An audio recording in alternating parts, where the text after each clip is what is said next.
Mahmoud, would you begin by telling us something about the new project which you have on social contracts? Because what I found fascinating is the idea that you are doing a comparative project on social contracts at a time when even in the established democracies and welfare states of Western Europe, the social contract is under so much pressure and is being eroded in so many ways.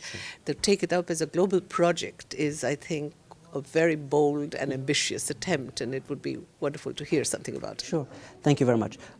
So this is actually a very interesting new project that is being led by a number of colleagues from the New School in New York and others on the notion of forging social contracts and examining ways for those contracts to develop resilience, particularly in the context of so-called fragile states. But as you pointed out, this whole conversation, this project, which is examining some 10 case studies around the world, with a view to understand the relevance of this also to policy making. So you have this kind of very practical aspect to it. But none of that indeed makes sense without a historical contextualization, which means a couple of things. First of all, understanding the very notion of social contracts, not merely in a way that is simply relevant to, say, the traditional discussion that we are familiar with, the Humesian, the Hobbesian, the Rousseauist type of perspective, but something that goes beyond and look at other traditions and what that means for them. That's the first angle, sort of the contextualization or even the historicization precisely of it. The other element, which is really important, is more forward-looking and contemporaneous, as you mentioned, which is we have to take stock of the fact that even when established, such social contracts in democracies that become institutionalized or functioning or gather some time, which is important in transitions, there is always the possibility of those processes being weakened. If democracy is eaten away at by all manners of extremists, rights and left, and even center by apathy, then you have a sense that fundamentally that could take a different road for the actual social contract. So understanding it in this context.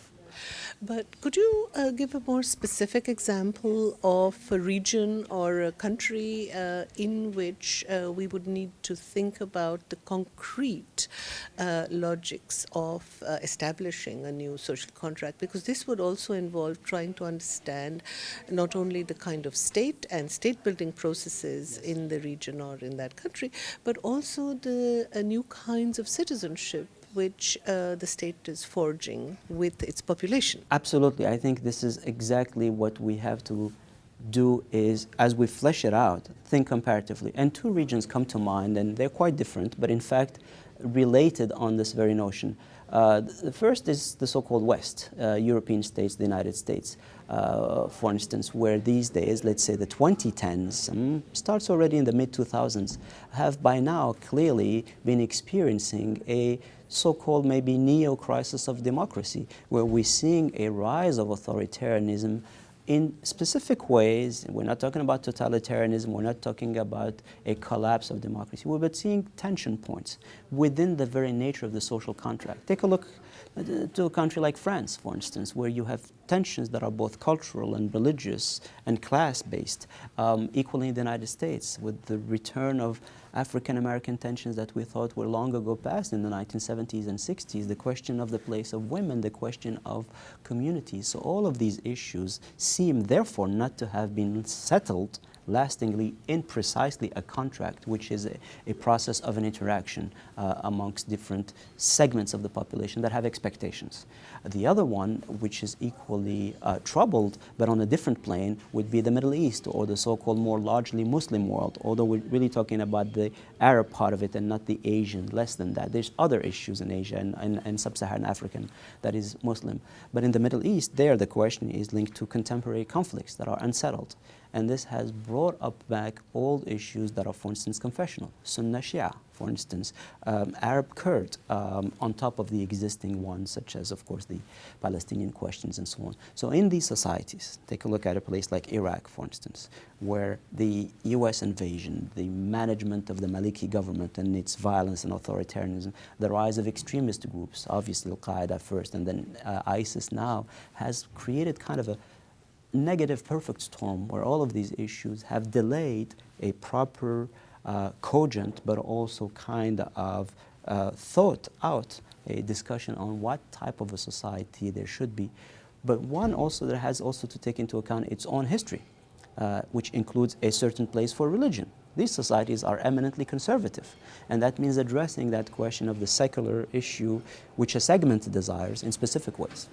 So, is there a cultural component to this, or a religious cultural component, where we could say there is a specific Islamic understanding of what the obligations of the ruler and the submission of the ruled would be, which would undergird such a social contract, or it would make no sense to go back to a kind of common textual understanding, but one would really just need to contextualize it in a particular political context. Shalini, this is exactly the next logical step when you deepen these questions. You avoid an excessive exceptionalism, which I think you fall into a rationalization of dystrophies and things that are not necessarily expected on the part of the citizenry, although you claim to speak on their behalf at either end of the spectrum.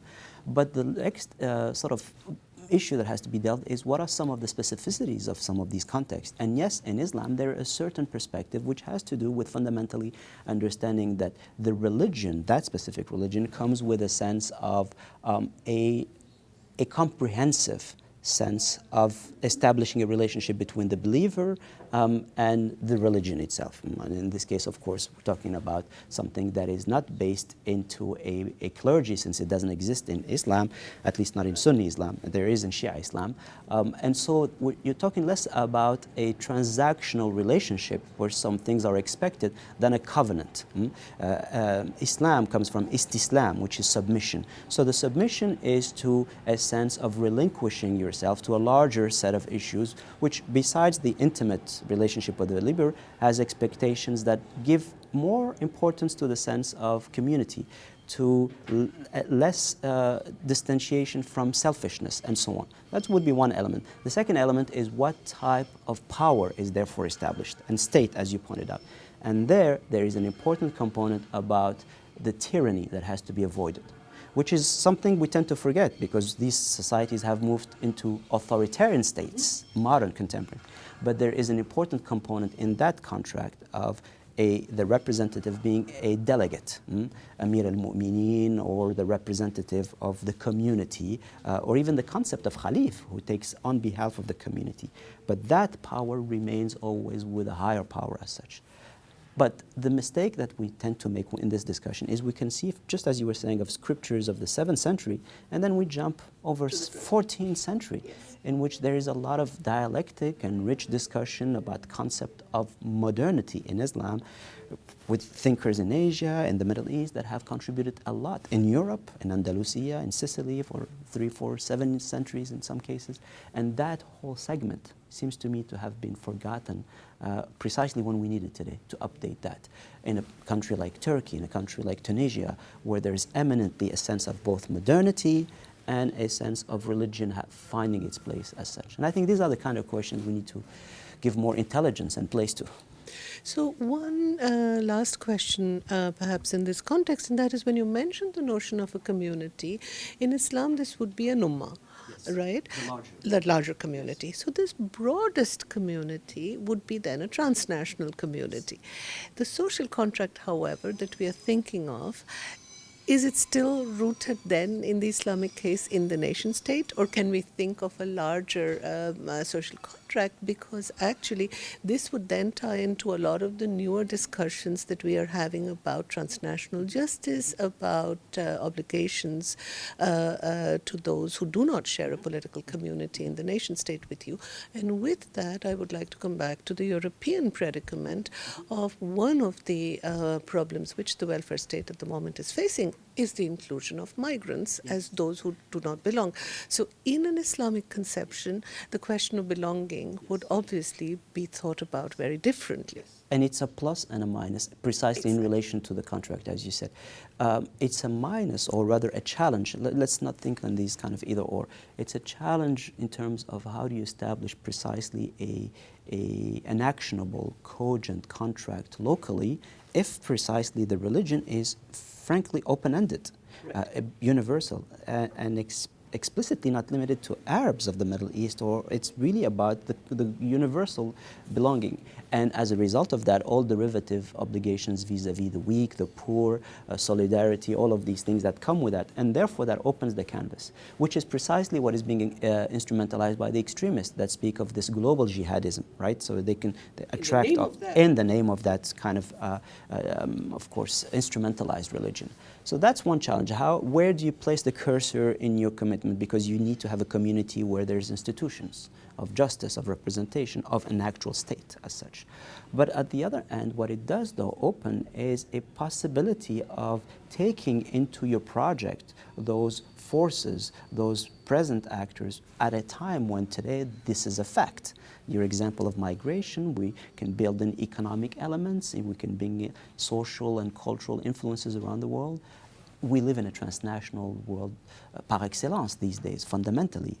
And so the ability to weave that into sort of an updated Muslim construct has been, in fact, the subject of a lot of debate over the past 25, 30 years. And this debate is something, and this is really my main point, has been sidelined by the sort of the theatrics of many of these groups that we see, or unfortunately a lot of this Islamophobia and impatience for the complexity as such.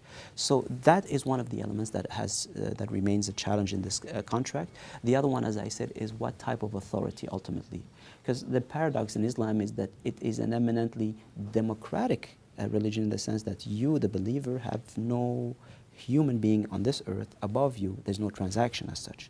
But by virtue of that opening, you lack the ability to have a formal translator as such, like the church did, for instance, for years, for good and bad, for that matter. But that opening, I think, is something that is given to beyond, as I said, the intimacy of the faith. And how do you work that into something where you institutionalize this is the real challenge.